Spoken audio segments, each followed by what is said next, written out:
شروع اللہ کا نام لے کر جو بڑا مہربان نہایت رحم والا ہے۔ یاسین، حکمت بھرے قرآن کی قسم، تم یقیناً پیغمبروں میں سے ہو، بالکل سیدھے راستے پر۔ یہ قرآن اس ذات کی طرف سے اتارا جا رہا ہے جس کا اقتدار بھی کامل ہے، جس کی رحمت بھی کامل،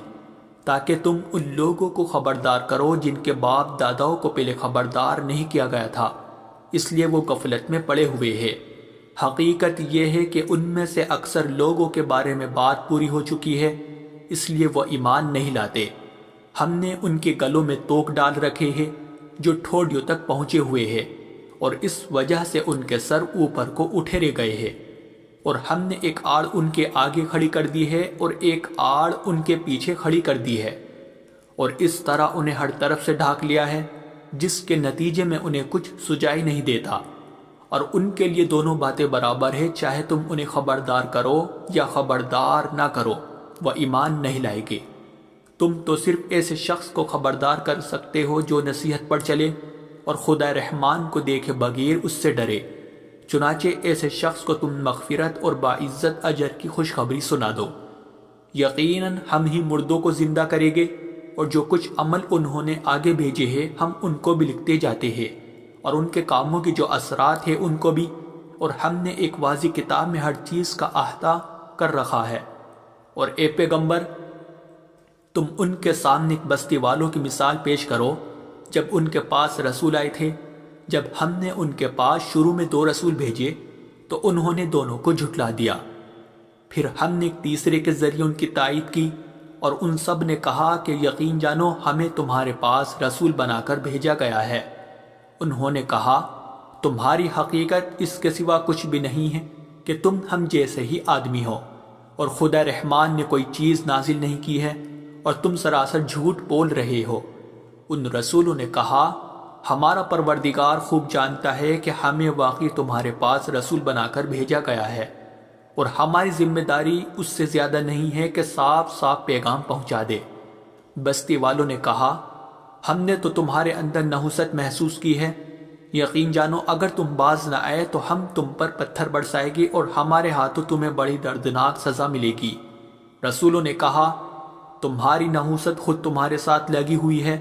کیا یہ باتیں اس لیے کر رہے ہو کہ تمہیں نصیحت کی بات پہنچائی گئی ہے؟ اصل بات یہ ہے کہ تم خود حد سے گزرے ہوئے لوگ ہو۔ اور شہر کے پلے علاقے سے ایک شخص دوڑتا ہوا آیا، اس نے کہا اے میری قوم کے لوگوں، ان رسولوں کا کہنا مان لو، ان لوگوں کا کہنا مان لو جو تم سے کوئی اجرت نہیں مانگ رہے اور وہ صحیح راستے پر ہے، اور بھلا میں اس ذات کی عبادت کیوں نہ کروں جس نے مجھے پیدا کیا ہے، اور اسی کی طرف تم سب کو واپس بھیجا جائے گا۔ بھلا کیا اسے چھوڑ کر میں ایسوں کو معبود مانوں کہ اگر خدا رحمان مجھے کوئی نقصان پہنچانے کا ارادہ کر لے تو ان کی سفارش میرے کسی کام نہ آئے، اور نہ وہ مجھے چھڑا سکے۔ اگر میں ایسا کروں گا تو یقیناً میں کھلی گمراہی میں مبتلا ہو جاؤں گا۔ میں تو اپنے پروردگار پر ایمان لا چکا، اب تم بھی میری بات سن لو۔ آخر کار بستی والوں نے اسے قتل کر دیا، اور اللہ کی طرف سے اس سے کہا گیا کہ جنت میں داخل ہو جاؤ۔ اس نے جنت کی نعمتیں دیکھ کر کہا کہ کاش میری قوم کو معلوم ہو جائے کہ اللہ نے کس طرح میری بخشش کی ہے اور مجھے باعزت لوگوں میں شامل کیا ہے۔ اور اس شخص کے بعد ہم نے اس کی قوم پر آسمان سے کوئی لشکر نہیں اتارا، اور نہ ہمیں اتارنے کی ضرورت تھی، وہ تو بس ایک ہی چنگھاڑ تھی جس سے وہ ایک دم بجھ کر رہ گئے۔ افسوس ہے ایسے بندوں کے حال پر، ان کے پاس کوئی رسول ایسا نہیں آیا جس کا وہ مذاق نہ اڑاتے رہے ہو۔ کیا انہوں نے نہیں دیکھا کہ ان سے پہلے ہم نے کتنی قوموں کو اس طرح ہلاک کر چکے ہیں کہ وہ ان کے پاس لوٹ کر نہیں آتے؟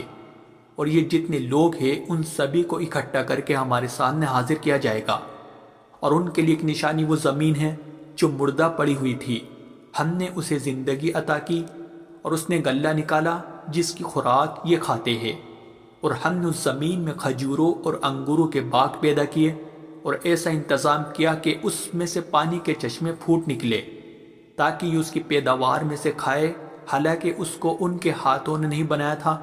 کیا پھر بھی یہ شکر نہیں کریں گے؟ پاک ہے وہ ذات جس نے ہر چیز کے جوڑے جوڑے پیدا کیے ہیں، اس پیداوار کے بھی جو زمین اگاتی ہے اور خود ان انسانوں کے بھی اور ان چیزوں کی بھی جنہیں یہ لوگ ابھی جانتے تک نہیں ہیں، اور ان کے لیے ایک اور نشانی رات ہے، ہم اس پر سے دن کا چھلکا اتار لیتے ہیں تو وہ یکایک اندھیرے میں رہ جاتے ہیں اور سورج اپنے ٹھکانے کی طرف چلا جا رہا ہے۔ یہ سب اس ذات کا مقرر کیا ہوا نظام ہے جس کا اقتدار بھی کامل ہے، جس کا علم بھی کامل، اور چاند ہے کہ ہم نے اس کی منزل تاب تول کر مقرر کر دی ہے، یہاں تک کہ وہ جب ان منزلوں کے دورے سے لوٹ کر آتا ہے تو کھجور کی پرانی ٹہنی کی طرح پتلا ہو کر رہ جاتا ہے۔ نہ تو سورج کی مجال ہے کہ وہ چاند کو جا پکڑے اور نہ رات دن سے آگے نکل سکتی ہے، اور یہ سب اپنے اپنے مدار، اور ان کے لیے ایک اور نشان یہ ہے کہ ہم نے ان کی اولاد کو بھری ہوئی کشتی میں سوار کیا، اور ہم نے ان کے لیے اسی جیسی اور چیزیں بھی پیدا کی جن پر یہ سواری کرتے ہیں، اور اگر ہم چاہیں تو انہیں غرق کر ڈالے، جس کے بعد نہ تو کوئی ان کی فریاد کو پہنچے اور نہ ان کی جان بچائی جا سکے۔ لیکن یہ سب ہماری طرف سے ایک رحمت ہے اور ایک معین وقت تک زندگی کا مزہ اٹھانے کا موقع ہے جو انہیں دیا جا رہا ہے۔ اور جب ان سے کہا جاتا ہے کہ بچو اس عذاب سے جو تمہارے سامنے ہے اور جو تمہارے مرنے کے بعد آئے گا تاکہ تم پر رحم کیا جائے، تو وہ ذرا کان نہیں دھرتے، اور ان کے پروردگار کی نشانیوں میں سے کوئی نشانی ایسی نہیں آتی جس سے وہ منہ نہ موڑ لیتے ہو۔ اور جب ان سے کہا جاتا ہے کہ اللہ نے تمہیں جو رزق دیا ہے اس میں سے غریبوں پر بھی خرچ کرو، تو یہ کافر لوگ مسلمانوں سے کہتے ہیں کہ کیا ہم ان لوگوں کو کھانا کھلائے جنہیں اگر اللہ چاہتا تو خود کھلا دیتا؟ مسلمانوں، تمہاری حقیقت اس کے سوا کچھ بھی نہیں کہ تم کھلی گمراہی میں پڑے ہوئے ہو، اور کہتے ہیں کہ یہ قیامت کا وعدہ کب پورا ہوگا؟ مسلمانوں بتاؤ اگر تم سچے ہو۔ دراصل یہ لوگ بس ایک چنگاڑ کا انتظار کر رہے ہیں جو ان کی حجت بازی کے عین درمیان انہیں آ پکڑے گی، پھر نہ یہ کوئی وصیت کر سکے گے اور نہ اپنے گھر والوں کے پاس لوٹ کر جا سکے گے، اور سور پھونکا جائے گا تو یکایک اپنی قبروں سے نکل کر اپنے پروردگار کی طرف تیزی سے روانہ ہو جائے گے، کہے گے کہ ہائے ہماری کم بختی، ہمیں کس نے ہمارے مرکز سے اٹھا کھڑا کیا ہے؟ جواب ملے گا کہ یہ وہی چیز ہے جس کا خدا رحمان نے وعدہ کیا تھا اور پیغمبروں نے سچی بات کہی تھی، اور کچھ نہیں، بس ایک زور کی آواز ہوگی جس کے بعد یہ سب کے سب ہمارے سامنے حاضر کر دیے جائیں گے۔ چنانچہ اس دن کسی شخص پر کوئی ظلم نہیں ہوگا اور تمہیں کسی اور چیز کا نہیں، بلکہ انہی کاموں کا بدلہ ملے گا جو تم کیا کرتے تھے۔ جنت والے لوگ اس دن یقیناً اپنے مشغلے میں مگن ہوگے، اور وہ ان کی بیویاں گھنے سایوں میں آرام دانشتوں پر ٹیک لگائے ہوئے ہوگے۔ وہاں ان کے لیے میوے ہوگے اور انہیں ہر وہ چیز ملے گی جو وہ منگوائے گے۔ رحمت والے پروردگار کی طرف سے انہیں سلام کہا جائے گا، اور کافروں سے کہا جائے گا کہ اے مجرموں، آج تم مومنوں سے الگ ہو جاؤ۔ اے آدم کے بیٹو، کیا میں نے تمہیں یہ تاکید نہیں کر دی تھی کہ تم شیطان کی عبادت نہ کرنا، وہ تمہارا کھلا دشمن ہے، اور یہ کہ تم میری عبادت کرنا، یہی سیدھا راستہ ہے۔ اور حقیقت یہ ہے کہ شیطان نے تم میں سے ایک بڑی خلقت کو گمراہ کر ڈالا، تو کیا تم سمجھتے نہیں تھے؟ یہ ہے وہ جہنم جس سے تمہیں ڈرایا جاتا تھا، آج اس میں داخل ہو جاؤ کیونکہ تم کفر کیا کرتے تھے۔ آج کے دن ہم ان کے منہ پر مہر لگا دیں گے، اور ان کے ہاتھ ہم سے بات کریں گے، اور ان کے پاؤں گواہی دیں گے کہ وہ کیا کمائی کیا کرتے تھے۔ اور اگر ہم چاہیں تو یہی دنیا میں ان کی آنکھیں مل یا میٹ کر دیں، پھر یہ راستے کی تلاش میں بھاگے پھرے، لیکن انہیں کہاں کچھ سجا۔ اور اگر ہم چاہیں تو ان کی اپنی جگہ پر بیٹھے بیٹھے ان کی صورتیں اس طرح مسخ کر دے کہ یہ نہ آگے بڑھ سکے اور نہ پیچھے لوٹ سکے۔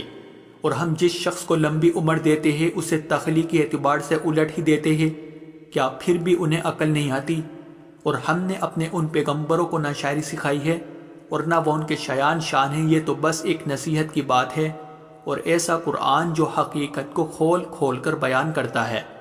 تاکہ ہر اس شخص کو خبردار کرے جو زندہ ہو، اور تاکہ کفر کرنے والوں پر حجت پوری ہو جائے۔ اور کیا انہوں نے یہ نہیں دیکھا کہ ہم نے اپنے ہاتھوں کی بنائی ہوئی چیزوں میں سے ان کے لیے موشی پیدا کیے، اور یہ ان کے مالک بنے ہوئے ہیں، اور ہم نے ان موشیوں کو ان کے قابو میں دے دیا ہے، چنانچہ ان میں سے کچھ وہ ہے جو ان کی سواری بنے ہوئے ہیں،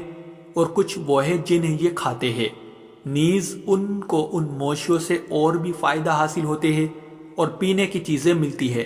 کیا پھر بھی یہ شکر نہیں بجا لائے گے؟ اور انہوں نے اللہ کو چھوڑ کر اس امید پر دوسرے خدا بنا رکھے ہیں کہ انہیں ان سے مدد ملے، حالانکہ ان میں یہ طاقت ہی نہیں ہے کہ ان کی مدد کر سکے، بلکہ وہ ان کے لیے ایک ایسا مخالف لشکر بنے گے جسے قیامت میں ان کے سامنے حاضر کر لیا جائے گا۔ غرض اے پیغمبر، ان کی باتیں تمہیں رنجیدہ نہ کرے، یقین جانو ہمیں سب معلوم ہے کہ یہ کیا کچھ چھپاتے اور کیا کچھ ظاہر کرتے ہیں۔ اور کیا انسان نے یہ نہیں دیکھا کہ ہم نے اسے نطفے سے پیدا کیا تھا، پھر اچانک وہ کھلم کھلا جھگڑا کرنے والا بن گیا۔ ہمارے بارے میں تو وہ باتیں بناتا ہے اور خود اپنی پیدائش کو بھلا بیٹھا ہے، کہتا ہے کہ ان ہڈیوں کو کون زندگی دے گا جب کہ وہ گل چکی ہوگی۔ کہہ دو کہ ان کو وہی زندگی دے گا جس نے انہیں پہلی بار پیدا کیا تھا، اور وہ پیدا کرنے کا ہر کام جانتا ہے۔ وہی ہے جس نے تمہارے لیے سرسبز درخت سے آگ پیدا کر دی ہے،